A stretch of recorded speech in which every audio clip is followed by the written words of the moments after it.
Good afternoon. I'm Nolan McCarty, the acting dean of the school, and it's my pleasure this afternoon to introduce our speaker, a distinguished public servant, Ambassador Dan Kurtzer, who currently serves as the Daniel Abraham Visiting Professor of Middle East Policy Studies. Daniel Kurtzer retired from the U.S. Foreign Service with the rank of Career Minister. He was the U.S. Ambassador to Israel from 2001 to 2005, and our ambassador to Egypt from 1997 to 2001. He has contributed significantly to the ongoing peace efforts between Israelis and Palestinians and played an integral role in building relations between the United States and Israel and Egypt. Having entered the Foreign Service in 1976, he held positions ranging from Deputy Director of the Office of Egyptian Affairs to speechwriter on the policy planning staff to serving as a member of the U.S. peace team that brought about the Madrid Peace Conference.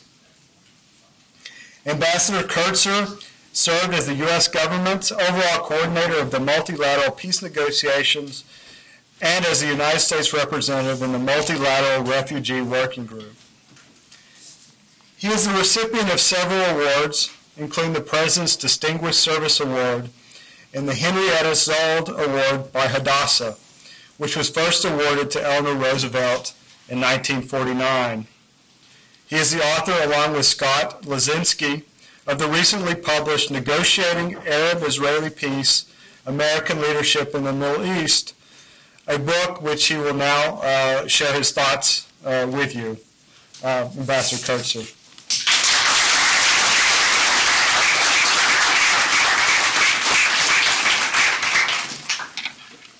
I want to thank Nolan for that introduction. I always wonder when the Eleanor Roosevelt reference is made, whether she squirms a little bit in her grave at that point. It's hard to know. This afternoon's talk is, in some ways, a book talk, because it will be a discussion of a book that Scott Lazinski and I just published called Negotiating Arab-Israeli Peace, as you heard. And I can shamelessly hawk it because I earn no royalties from it. So this is a strictly altruistic effort to encourage you to look at what we think will be some sound advice for not only the next administration, but this administration as well. And in fact, in describing to you both what prompted us to do this book and what we hope will be its impact, it actually is a story that doesn't yet have an ending, because we thought we were producing this for advice to the next administration, but as we were concluding it last summer and in the fall, the President announced that he wanted to convene a conference, a peace conference, and we had an opportunity to share the manuscript with Secretary of State Rice about 3 weeks before the Annapolis summit. And I mention that not to pretend to take any credit should this process succeed, nor to be blamed should it fail, but to suggest to you that there is an ongoing nature to the elements that we've covered in the book. We were motivated to write the book for two primary reasons, or to answer two primary questions, and they're very much related one to the other. The first question is, if things looked so good in the early 1990s for a comprehensive peace settlement, why have they turned out so badly just 15 years later? And related to that, could or should the United States have done more as a third-party, honest broker, mediator to encourage the Arabs and Israel to do better in trying to realize the promise of the peace process?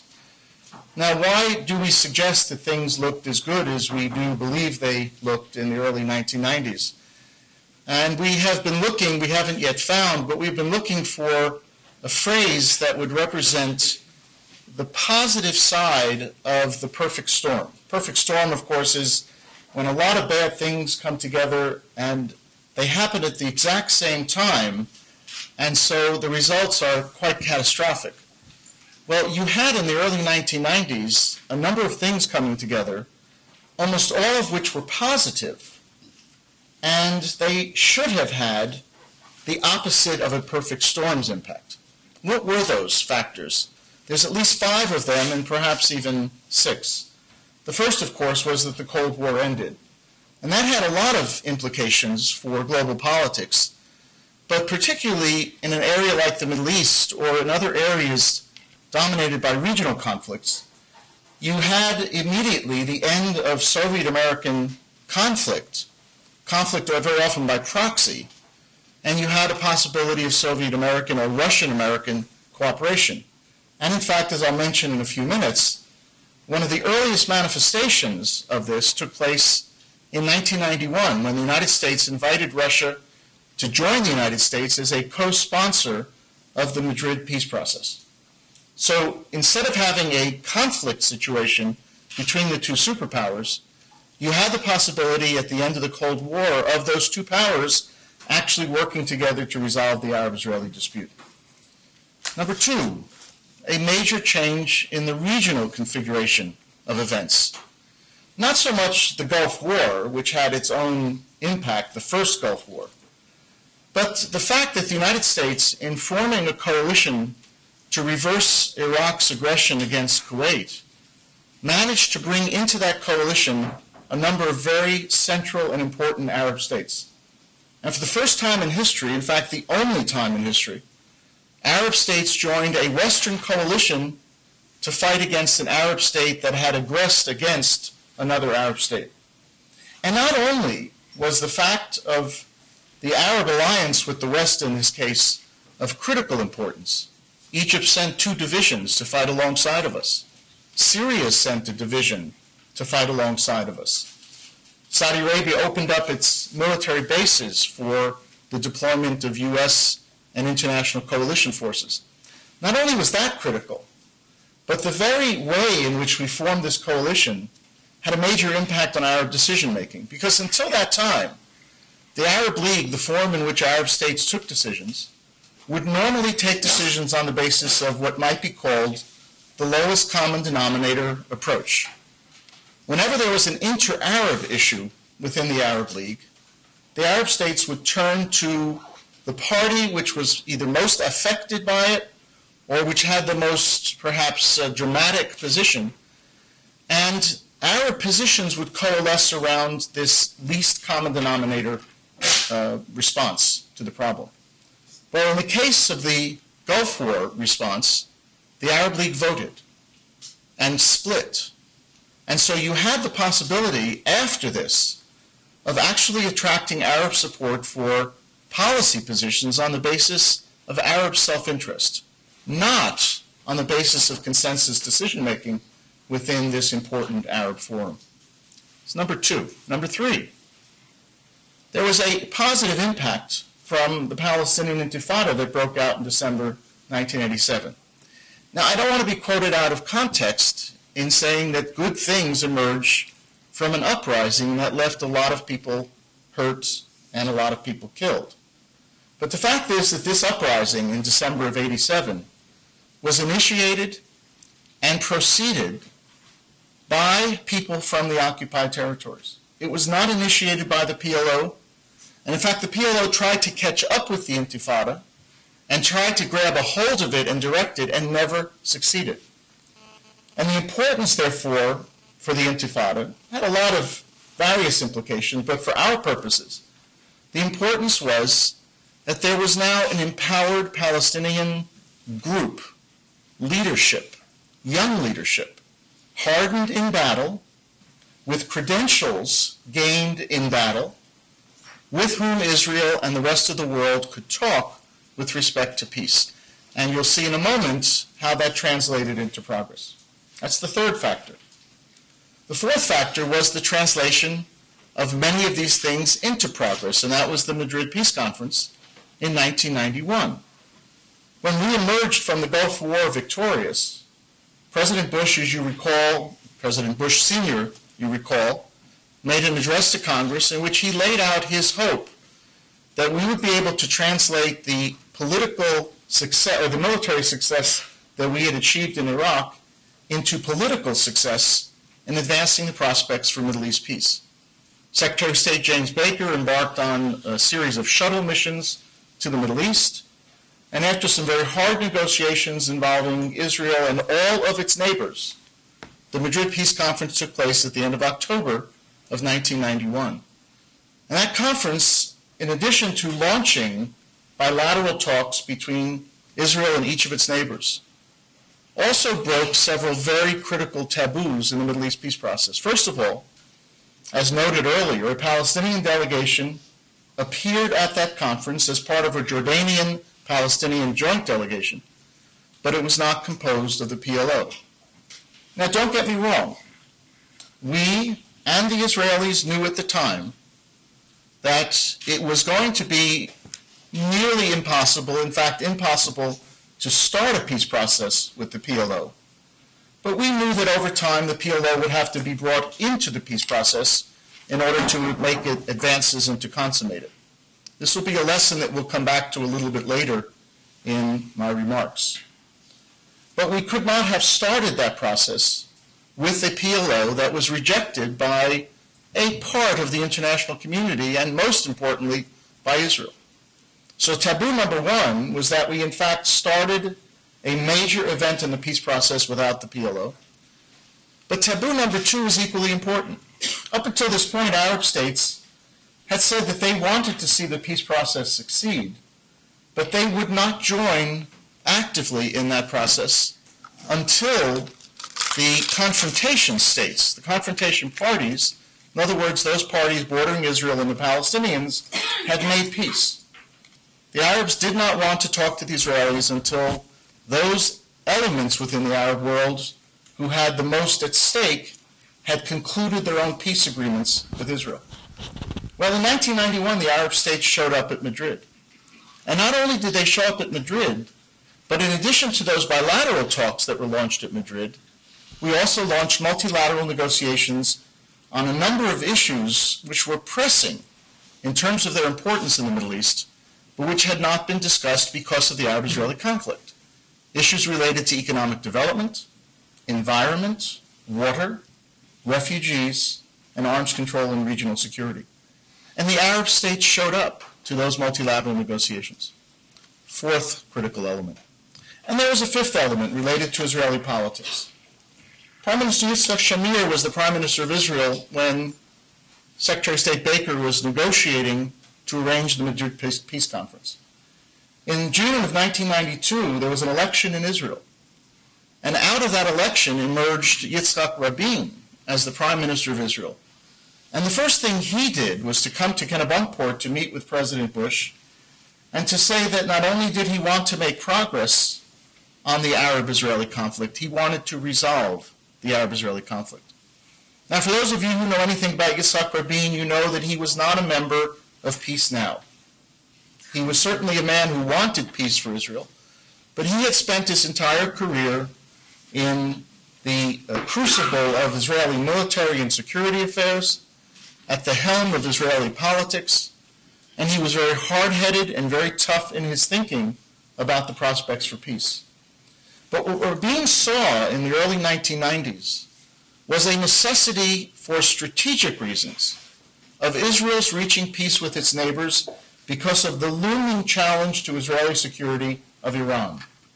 And he talked openly about the impending strategic problem that Israel would face vis-a-vis Iran, which required Israel to resolve its dispute with its neighbors so that it could focus its security interests on dealing with the Iranian threat. And how true that sounds today, how prescient that in fact sounds today. Now, there was also a sixth factor. All of these five factors, in fact, took place, occurred, were consummated before our election in 1992, in which President Bill Clinton was elected. There was a sixth factor that took place about 7 or 8 months into the Clinton administration, but it can be brought up here because the Clinton administration had nothing to do with it. And that was the negotiations between Israel and the PLO, the secret negotiations, that resulted in the Oslo Accords. And if you recall what I mentioned a few minutes ago, that we knew we couldn't start a peace process with the PLO, what the Oslo Accords allowed us to do was to continue and possibly advance the peace process with the PLO now part of that process of negotiations. So by 1993, there were these 6 elements that had come together that frankly gave all of us who were either working in government at the time or observing this process a sense that peace was literally right around the corner. In fact, James Baker, before the election in which George Bush was defeated for re-election, told his peace team that he expected to come back to the State Department after that election and to lead an American delegation in a series of negotiations that would result in peace treaties between Israel and each of its neighbors. There was tremendous optimism that peace was about to happen. Now, I'll ask you to fast forward the clock twice. First of all, fast forward it to the year 2000, a failed summit meeting between the United States and Syria, which results in the collapse, so far the irretrievable collapse, of the Israeli-Syrian peace process.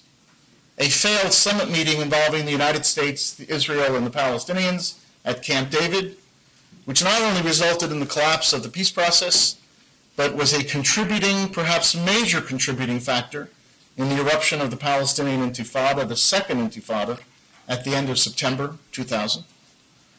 And so by the time George W. Bush became president, he inherited not a perfect combination of positive circumstances. He inherited a mess.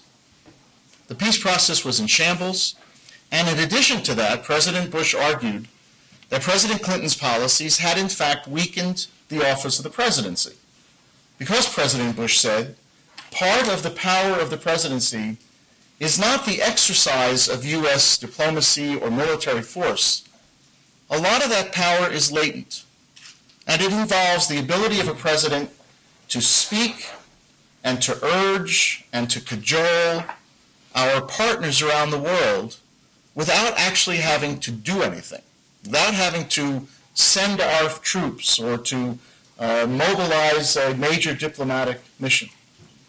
But President Bush argued that President Clinton had in fact diminished, perhaps destroyed, for at least a period of time, the latent power of the presidency in the Middle East peace process by the overextension of the office of the president in peacemaking. But I'll ask you to fast forward the clock one more time, because however bad the situation was when President Bush became president, it will be worse in this context when President Bush leaves office.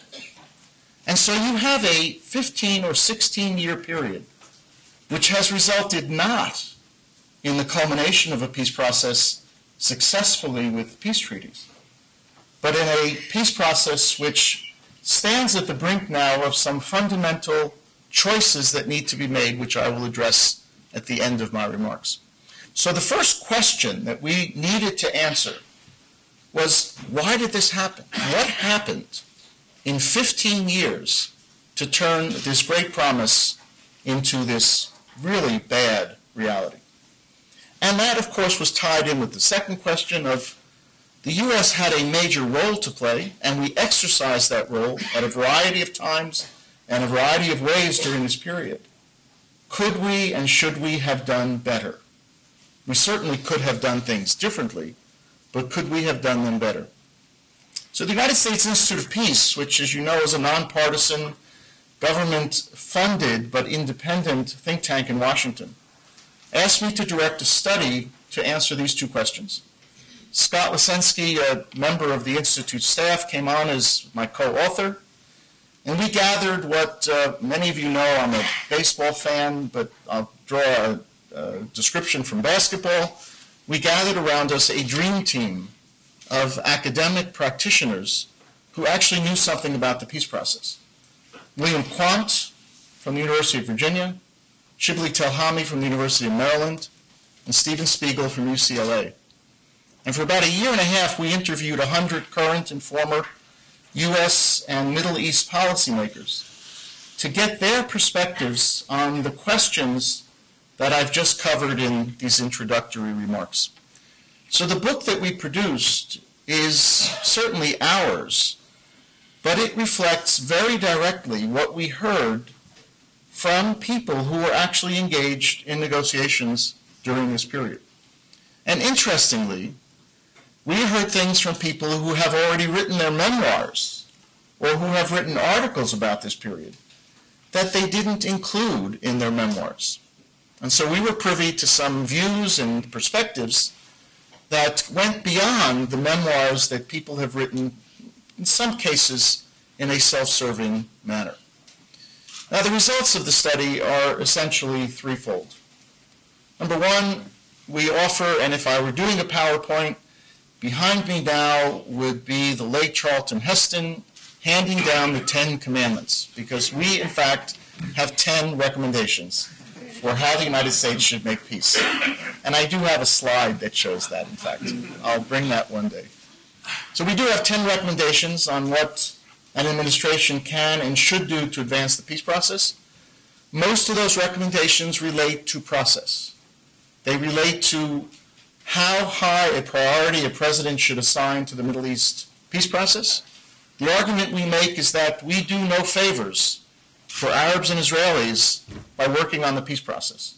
It is an American national self-interest. It is, in fact, a conflict which is the responsibility of Arabs and Israelis to resolve, but to help in resolving that dispute is part of our national interest as well. And so we urge this president and the next president to assign a high priority to peacemaking in the Middle East, not as a substitute for dealing with other problems in the region, not even as we've seen in this administration, where the argument was made that the road to Jerusalem, i.e. the road to the peace process, first ran through Baghdad.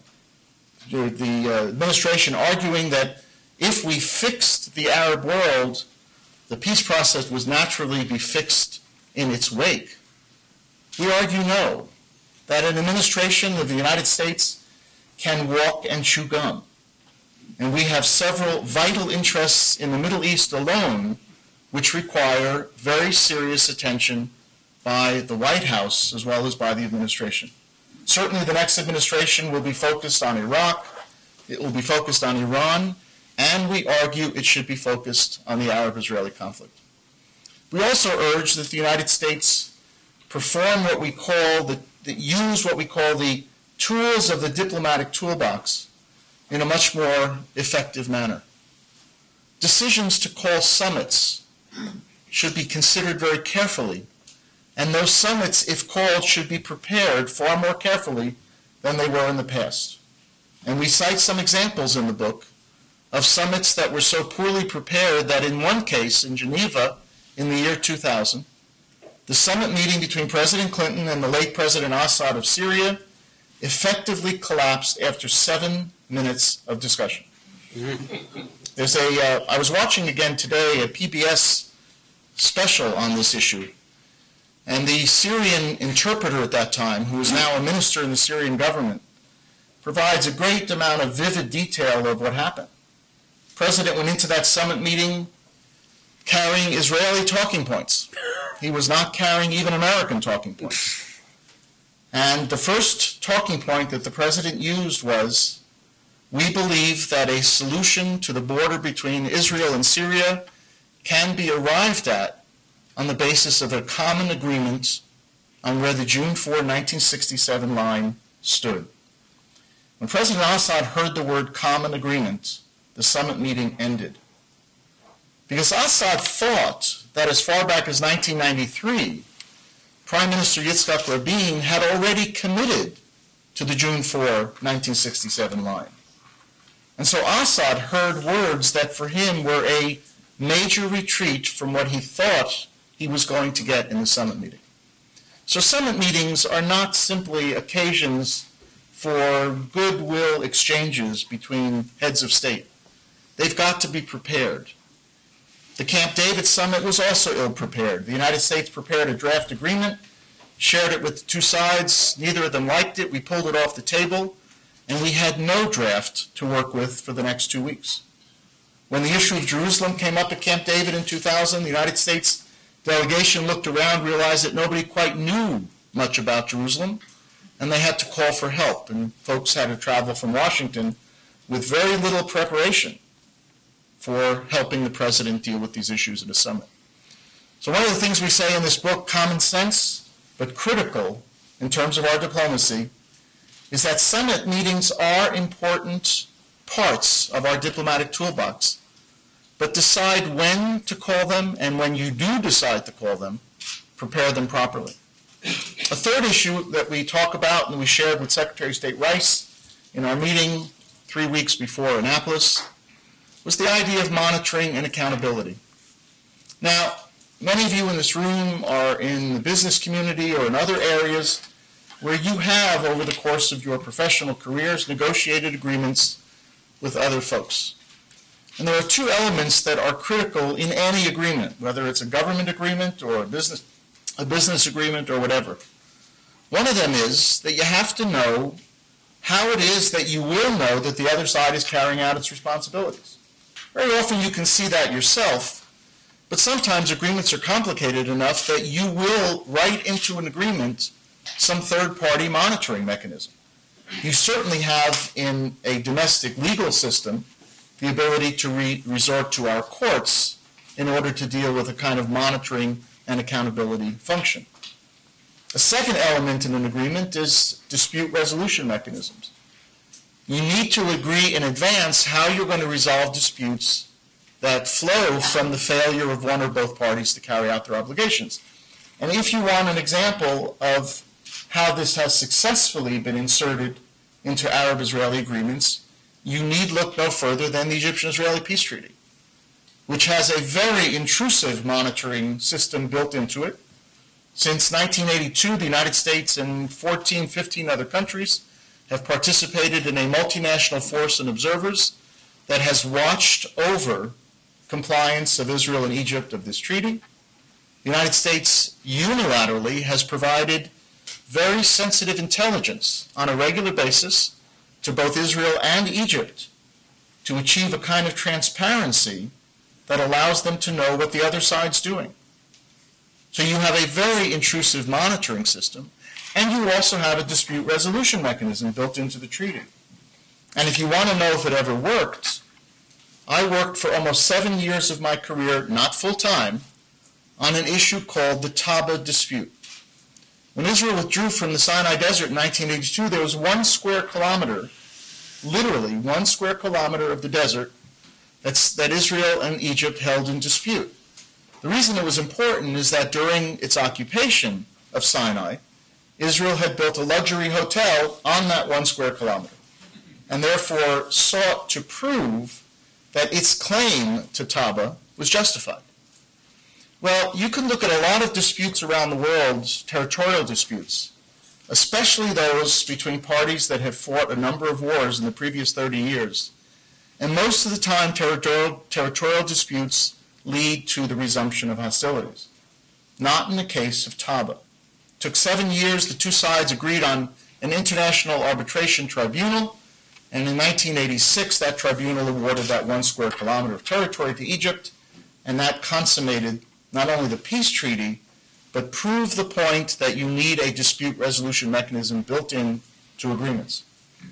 Well, we have not done a good job in the Middle East peace process of monitoring and accountability. In the period of the implementation of Oslo in the 1990s, the United States did no monitoring at all. And in fact, we report in our book that our peacemakers at the time said that it seemed more important to keep the process going than to tell one or the other party that they were violating the agreements that they had signed. And we are not doing monitoring even today. In the meeting that Scott Lesensky and I had with Secretary of State Rice before Annapolis, she asked, what's the one lesson? She said she was going to read the book, and I'm sure she did. But she said, what's the one lesson that you would advise me to draw from this meeting without reading the book? And we said monitoring. We said put the monitoring group on the ground today, 3 weeks before Annapolis, so that the group can become acclimated to the terrain, can get to know the parties, can begin to develop the baselines to understand what constitutes a violation and what doesn't, and that allows you, Madam Secretary, to begin to decide what will be the consequences of one or the other party violating an agreement. Because that's a political decision that the monitor needs to make. Well, we do have a monitor named, a lieutenant general, number 2 in the Joint Chiefs of Staff hierarchy, spends about 2 or 3 days a month in the Middle East. There's really no significant monitoring taking place on the ground. In fact, there are some restrictions on the mobility of our own officers on the ground, which prevent us very often from actually seeing what's going on with respect to Israeli settlements or mobility or Palestinian behavior of their responsibilities. So even this one function, which must fall upon a third party, is not being performed adequately, and that's one of the issues among our 10 Commandments. So that's the history and the dynamics of what we did. The question is, does it have applicability to what's going on today? And I would argue, and we'll do so in just a few moments in order to allow time for questions and comments, I would argue that, in fact, there is tremendous applicability of these lessons for the U.S. role in what's now called the Annapolis process. Now, you and I know I was, and perhaps you also were surprised that after almost 7 years of relative inaction in the peace process, President Bush last summer stood up one day in the Rose Garden and said he wanted to convene an international meeting to launch progress toward a peace settlement. And he said he wanted to see a peace agreement reached by the end of his administration. Not only raising the bar, but raising the bar to Olympian heights in peacemaking. And in fact, in November, there was a summit meeting. It's a little bit of an odd summit, had very little substantive content to it. Countries such as Senegal and Brazil joined the immediate parties of the Arab-Israeli conflict around the table.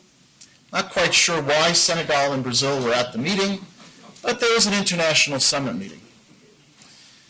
If there was a logic to the Annapolis process, it was twofold.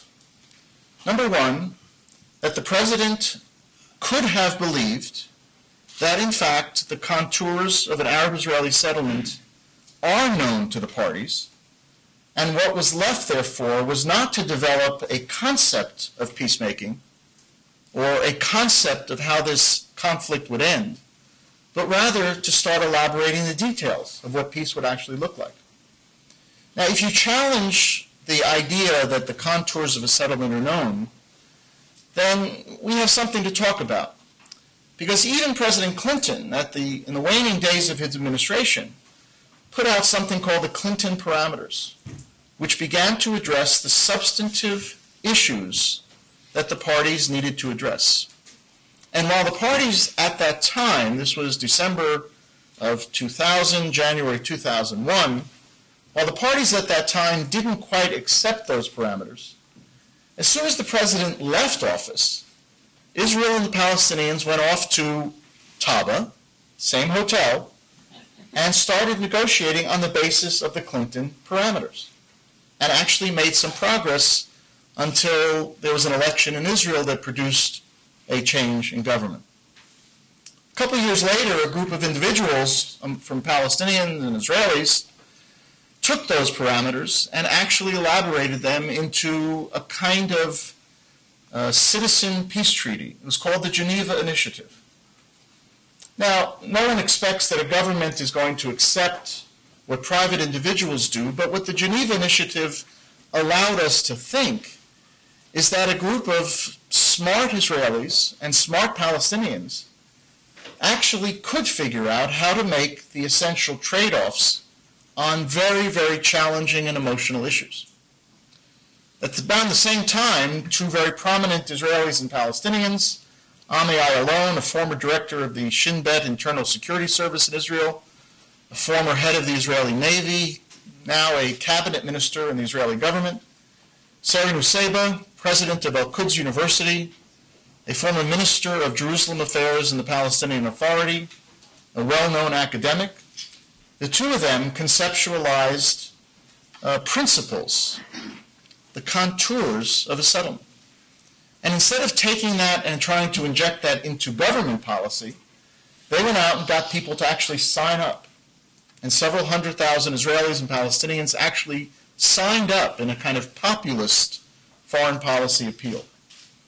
So the first element of logic, if there is logic in the Annapolis process, is the president saying, you kind of know how this process is going to end, start working on it. Start elaborating details. See how far you can get over these next months. Second issue, second element of logic, was to expect, and in fact the president gained the agreement of the two sides, to expect changes in behavior. Now you recall, a few years ago, the president not only articulated a vision of peace, but he laid out what was called a roadmap for getting to achieving that vision of peace. The roadmap is essentially a way of the two parties changing their behaviors in parallel and mutually reinforcing ways. Instead of saying that you don't have to do X until the other side does Y, the roadmap says you, on one side, have to do X, Y, and Z, so go ahead and do it. You, on the other side, have to do A, B, and C, go ahead and do it. And as you proceed in parallel, you're going to find out that you're reinforcing your willingness and ability to actually make progress. On the Israeli side, it's stopping settlement activity, pulling down the unauthorized outposts that were put up after 2001. It's increasing Palestinian mobility by taking down as many checkpoints and roadblocks as possible, consistent with Israeli security requirements. The Palestinian side is not only renouncing violence and terrorism, but actually doing something about those who perpetrate it, going after the perpetrators of violence, uprooting the infrastructure of terrorism, and building the infrastructure of a Palestinian state so that when a Palestinian state does emerge, we'll all have confidence that it won't be a failed state. That's essentially what the roadmap, a performance-based document, requires of the parties. And the president said back in November, you not only have to negotiate the details of peace, but you have to change your behaviors. Because if you don't change your behaviors, you're going to lose your domestic constituencies on whose backs this peace process is going to be carried forward. Well, since that time, Prime Minister Olmert, President Abbas have actually been negotiating. There are negotiating teams run by the Israeli foreign minister and counterparts on the Palestinian side. And according to the Israeli press, there's actually some progress being made. But the United States is nowhere to be seen. And in fact, before her last visit to the region, Secretary of State Rice announced as she arrived in the region, and this is almost a quote, "I am carrying no new ideas." Now, it may be that there's a judgment on the part of the Secretary of State that it was not ripe for the United States to inject ideas in the peace process. But why take us out of the game that the President wants to succeed in the next 8 months? So there is some substantive progress, at least possibly being made, but one could argue, I could argue, that without a more robust United States role, the President's not going to get his wish. And secondly, there really hasn't been changes in behaviors on the part of Israelis and Palestinians. There are still settlements and settlement outposts that have not been stopped or dismantled. The Israelis announced that they were pulling down 50 checkpoints and roadblocks. There are still perhaps up to 700 roadblocks and checkpoints, not all of which are required for Israeli security. Palestinian security forces are not being deployed rapidly enough or aggressively enough to deal with security problems, and there are still challenges with respect to institution building within the Palestinian Authority. So one would expect that if we're going to achieve progress, there not only has to be changes of behavior on the part of the two sides, but we come back to monitoring and accountability. The United States has a critical role to play in bringing to the attention of the parties the commitments they have made and now are failing to implement. So this is a long way of saying, read the book. And it's a suggestion that I can make freely because it will have an impact, I believe, on what we're doing in the next 9 months and hopefully impact what the next administration does in the Middle East. Thank you very much.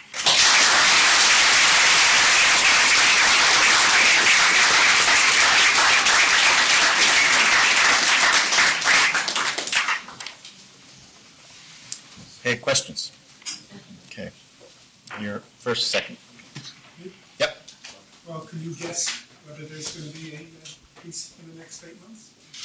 What is your, I know you may know. What do you know? Well, I can't say because I don't know. There's no reason why the two sides can't reach an elaborated declaration of principles. I think that the issues to be negotiated are probably complicated enough, and the diversions that the parties experience all the time are probably intrusive enough that you're not going to get a full-blown 200-page document with all of the annexes and all of the T's crossed and I's dotted. But there is no reason, in my assessment, why you couldn't get what I would call an elaborated declaration of principles. In other words, those contours of the settlement, but with enough detail so that the governments involved and the people involved know what is going to be expected of them when they do start to elaborate the details.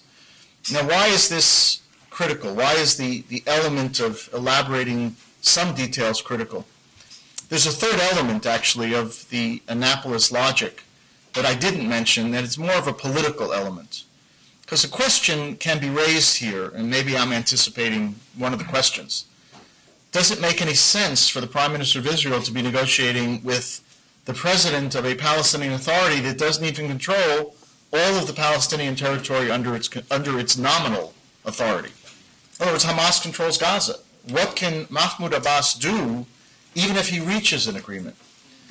If there's a logic here politically, it is that Abbas would reach an agreement and then use that agreement as the baseline for reforming a coalition or unity government. Now, there are two options with respect to Palestinian politics now, maybe three options. Option one is you continue down this road of bifurcation and you continue down the road of nothingness that actually is radicalizing Palestinian politics. A very disturbing poll came out just about a week and a half ago by a very notable pollster in the West Bank that suggests that Palestinian politics in the West Bank are becoming radicalized as a result of an absence of progress in the peace process. So option one is you do nothing and you watch things deteriorate.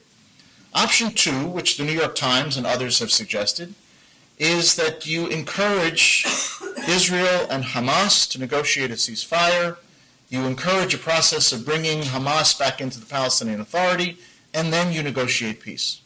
The president seems to believe, and I actually agree with him on this case, that that would be a strategic error. A strategic error. Because you would be bringing Hamas back into a peace process without guidelines that would help the Palestinian Authority return to negotiations with Israel and pursue a moderate course. The alternative is option three, which is that you work as well as you can to get an agreement of sorts between Olmert and Abbas. And then Abbas goes to Hamas and says, I want you back in, but it's on the basis of this agreement. And if you don't come in on the basis of this agreement, I'll take it to the Palestinian people and I'll let them vote. On the one hand, they're going to see a possible peace treaty. On the other hand, they're going to see Hamas, and we'll see where the chips may fall. And it's a gamble, but it's a gamble that has a far better set of odds of winning than going back to the Palestinian people to choose a leadership when you don't have a positive peace process possibility on the table. Yeah. You referred to the roadmap. As I understood, the roadmap had three phases. The first phase, as you alluded to, was the cessation of violence and the settlements. The second one is negotiations leading to a state. And the third one is a final solution on the items that are intractable almost, Jerusalem, borders, refugees, and so on and so forth.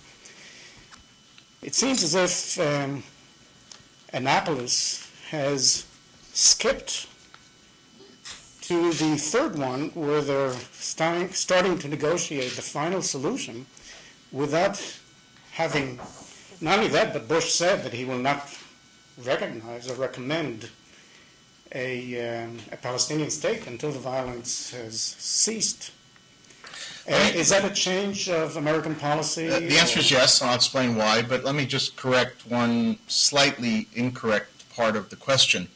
The second phase of the roadmap is an optional phase in which the Palestinians have the option of creating a state with interim boundaries. It is not a required phase. So even the roadmap had within it the possibility of going from phase one, which was a major change in behaviors, to phase three, which was the negotiation of final status. At the time of the roadmap, it was felt that it would benefit Palestinians to go through phase two, a state with interim boundaries, less than the boundaries that they would have ultimately in the full negotiations, because it would give them the practice of actually administering and governing. So there is a possibility of a two-phase process. And what Annapolis does, and where you're right in the question, is it doesn't skip the first phase. It is one of the two requirements that the sides have to do, but now they have to do them simultaneously. Whereas in the roadmap, there was a sequence between moving from behavioral change to political outcomes. Now the president is saying, you can do this at the same time. In parallel, your behavioral changes will reinforce your ability to negotiate those political outcomes. And the two parties agreed to do this at the Annapolis meeting. Within the next 2 years, we expect that Israel will have an election. And what I hear is that Netanyahu is likely to be Omer's successor. What impact would that have on peace in the Middle East? Yeah.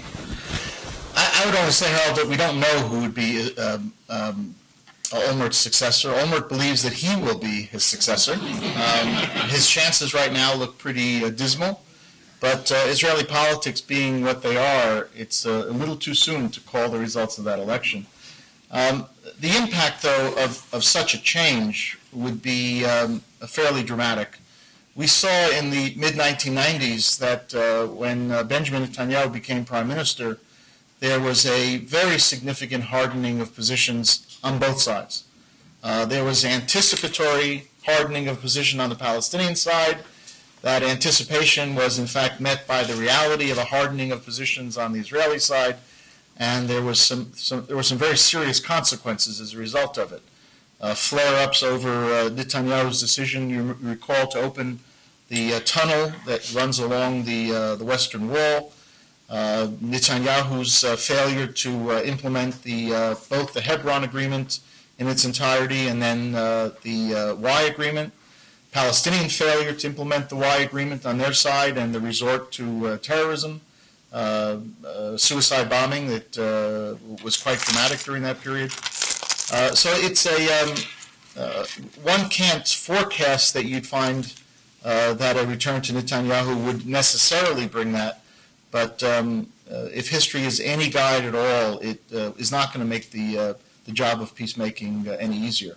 Now, on the other hand, Netanyahu did articulate, and still does articulate a view which is consistent with our own view, and that is that there must be performance-based diplomatic activity. And I think the thread running through my remarks today, especially the focus on accountability, are very consistent with that. So if that's what he brings to the peace process, that's fine. That would require Palestinians to perform their obligations, but also require that Israel perform its obligations. But some of the other matters of choice with respect to settlements and so forth might make it much more complicated under those circumstances. Let's go to this side. Yeah. Thanks. You began your remarks by saying that the United States playing an active role in this process is not about doing favors for either side, but about our own national interests. Wondering if you can elaborate on that a little bit, and in particular address the assertion that perceptions of either a lack of U.S. involvement or a bias towards Israel in the process have radicalizing influence in the Middle East. Well, there's really two different questions. On this PBS tape today, I was reminded of a statement that Shimon Peres once made, and the person who remembered it on the tape was Saeb Erekat, the chief Palestinian negotiator.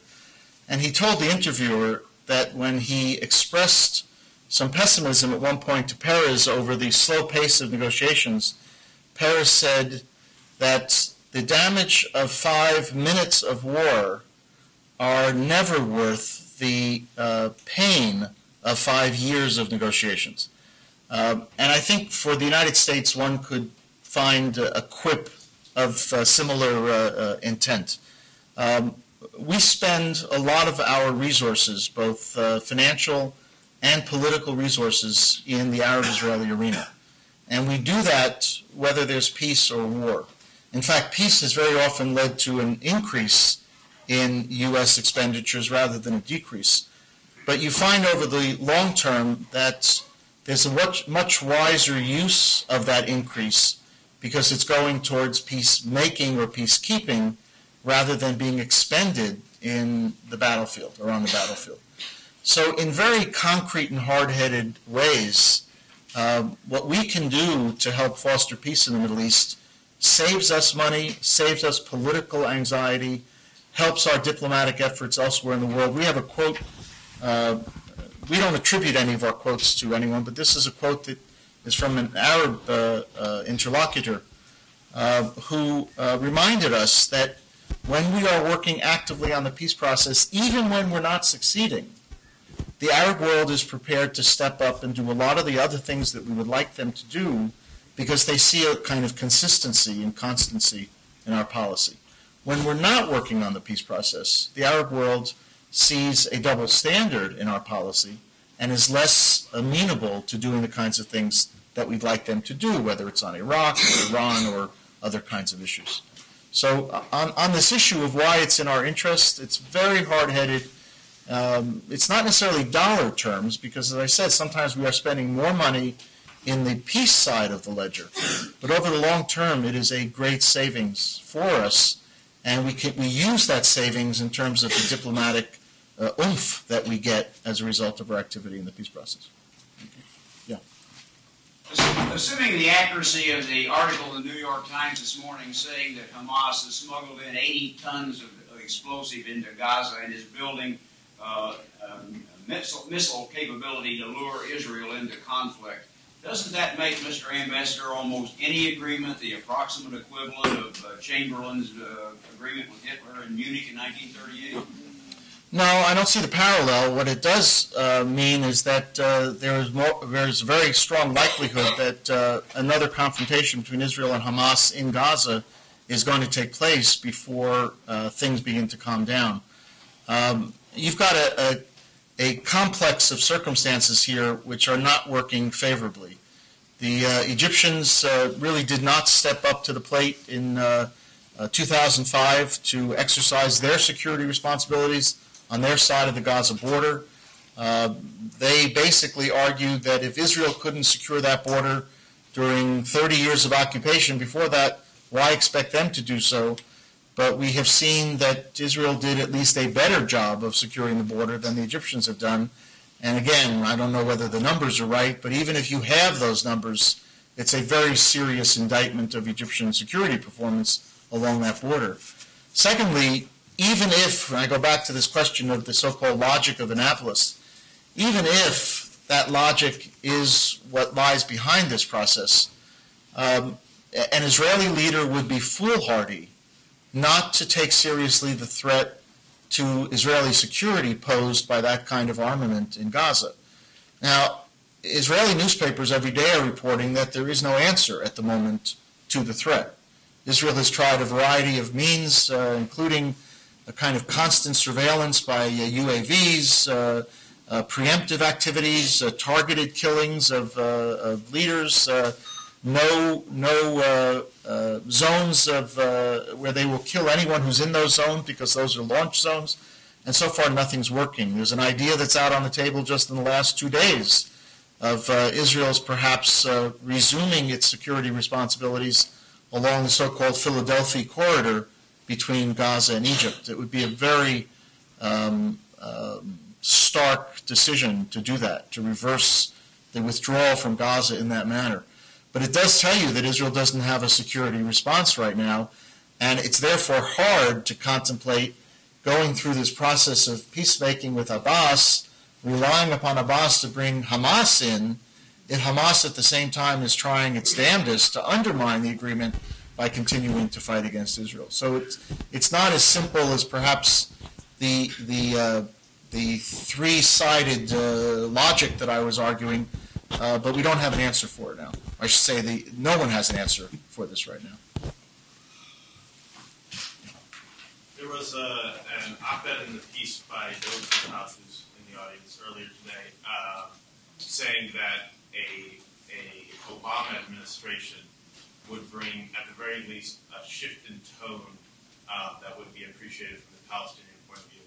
Do you see any daylight between Hillary Clinton or like a Hillary Clinton administration and an Obama administration's policies regarding the Israeli-Palestinian conflict?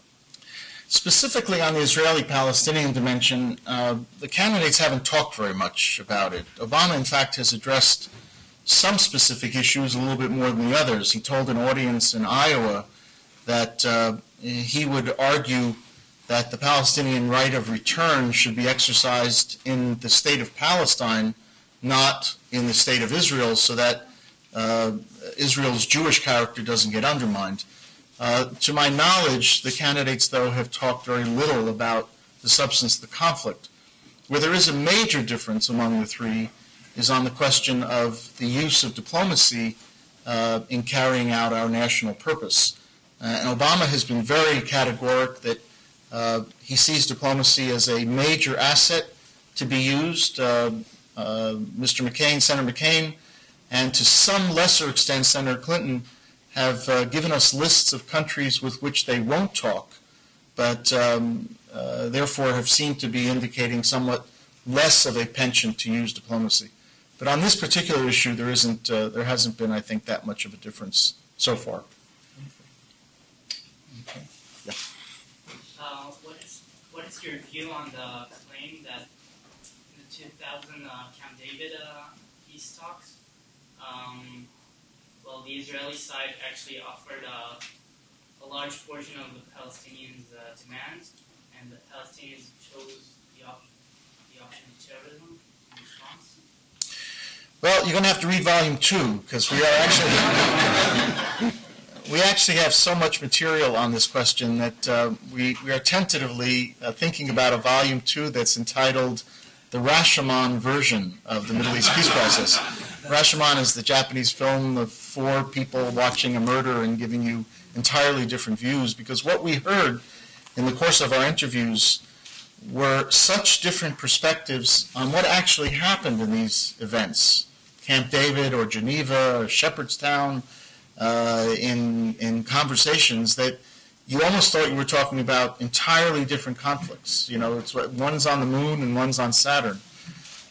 So it's hard to give you a straight answer because there are so many different perspectives out there. President Clinton and Dennis Ross, who was the special envoy at the time, have both written books in which they have argued that Barak made very significant concessions, particularly at the end of Camp David, less so at the beginning. President Clinton was very critical of Barak at the beginning of Camp David, but towards the end, Barak changed his position, put a lot of additional elements into the Israeli proposals that were out there, and Arafat stonewalled. The Palestinian version, which has not fully come out yet, there's only pieces of it. One of Arafat's advisors, Akram Haniya, has written an article in a Palestinian journal. And there are very few other articulations of Palestinian view. But the Palestinian view is essentially twofold. One is that Arafat didn't want to go to Camp David and was not ready for the kind of substantive negotiations that took place. Now, I can tell you in that respect from personal experience that part of that argument is correct, because I was ambassador in Egypt at the time, and I was instructed by Washington to talk to President Mubarak to put pressure on Arafat to go to Camp David, because Arafat didn't want to go. His argument was that there were secret talks being held in Stockholm, which had not reached fruition, and he said, if we've got the secret channel going on, and it's not quite there yet, why would we now transfer those talks to Camp David where the stakes are that much higher? So part of the Palestinian view is that Arafat simply wasn't ready, and his attitude of not negotiating was attributable to the fact that he didn't want to be there. But the second Palestinian argument was that Arafat had laid down about halfway through Camp David a condition that Barak was not prepared to meet, and Arafat simply stopped listening at that point. And that condition was that all of what he calls Arab Jerusalem, or called Arab Jerusalem, including the Haram al-Sharif, the Temple Mount, and all of the Old City would fall under Palestinian sovereignty. Barak was prepared to meet some Palestinian needs in parts of Jerusalem, but was not prepared to deal with the issue of sovereignty in the Old City, and particularly on what the Israelis call the Temple Mount. So you've got an American narrative, you've got a Palestinian narrative, and you have about 23 Israeli narratives. It's Israel, after all. But the main argument from Barak and his team is that they went into a negotiation in good faith. They put a lot on the table and added to that as the negotiations went on, but felt they were negotiating with themselves because there was no responsiveness from Arafat, and Barak had entered Camp David with a very narrow political base, a minority political base, and even during Camp David there was the largest demonstration to that time in the state of Israel, 250,000 people arguing against any concessions on Jerusalem, which Barak had already begun to make. So the Barak narrative is, I went as far as I could go in negotiations without having a partner in negotiations. Sir. The current Economist, in its leader, comes out with an 11th commandment. Given the direct representation form of government that actually exists in Israel, they wonder if your hope can be accomplished unless they get away with 23, perhaps, parties, so that you can finally get a government with enough legislative or parliamentary backing to make something stick. We thought about 11th commandment, but we didn't. You remember the Mel Brooks movie where he comes down from the mountain with 3 tablets, and he drops one and says, well, now we have 10 commandments? You know? The argument you make would be one of the commandments in a book on what Israel might do to advance the prospects of peace. We are in fact focused on what the United States should be doing. And we tried our best to avoid dispensing advice in this book. We do it all the time outside the book.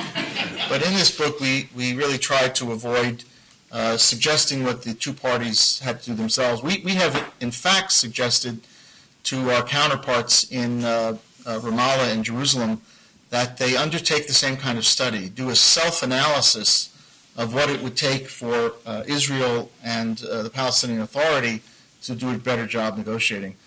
The Israeli system is the Israeli system, and what's healthy about that system is they think about these issues all the time, and they have made changes. They've tinkered with it over time, raising the level of percentages required for a party to enter the Knesset as a means of trying to reduce the number of parties, or for a short period of time moving to a semi-presidential system where the prime minister was elected separately from the Knesset lists.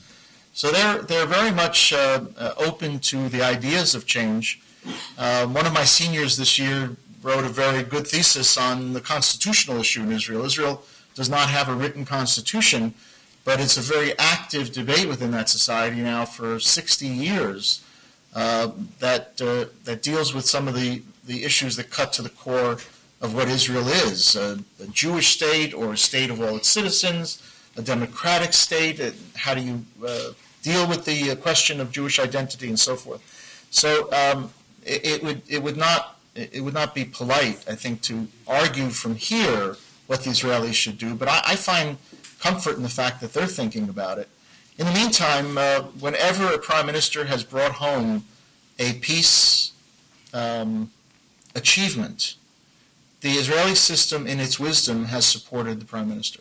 You remember Menachem Begin did not want to agree at the time of the peace treaty with Egypt on the dismantlement of Sinai settlements. He said, I can't do it, but I promise you I'll put it to the Knesset. And the Knesset voted to dismantle those settlements. Sharon, you jump ahead 20 years, 30 years, Sharon fought very hard for his disengagement policy, including losing a referendum within his party, although he maintained support within the Knesset.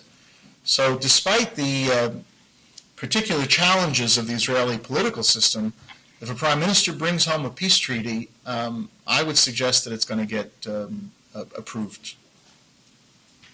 Sure. Yeah, following on what you said, it seems that Dr. Rice took your ideas and she called declaring a Palestinian state a national security interest of the U.S. Now, the New York Times and Haaretz have both kind of attacked the building of settlements beyond the border in this Palestinian state, which is to the detriment of national security. I don't see, Washington shaking that somebody's really doing something about national security with these settlements being built. Yeah. No, I think you're right. I would put the settlements issue more in the question of the monitoring and accountability, but you can put it in any one of these categories. If the president has said that we expect you to fulfill your obligations under the roadmap, and if one of the Israeli obligations is to stop settlement activity and to take down the outposts, and they're not doing it, they're adding. And they're adding even more so, then the question for the day is, what's the president going to do about it? Now, in politics and diplomacy, you don't have to go from 0 to 100. Some people say, well, we should cut off aid or we should, drop a bomb. You don't need to do that, but we have to find ways, and this was one of the things we talked to the Secretary about, you have to find ways to manifest displeasure with a party that's not fulfilling the commitment that it undertook to fulfill, to implement. And in this case, the United States is not doing that. Sure. A few years back, Jimmy Carter wrote a book about this issue. Do you think that has advanced the peace process or that it has hindered it? I wrote a book review at the time, and I called it a sad book. And the reason I call it a sad book is that rather than remembering a president for an achievement in the Egyptian-Israeli arena, more people are actually going to remember him for this anti-Israel diatribe. And that's really all that book was. It was replete with factual errors. He didn't have his researchers do the right kind of research. There were no fact checkers, and it was a very imbalanced book.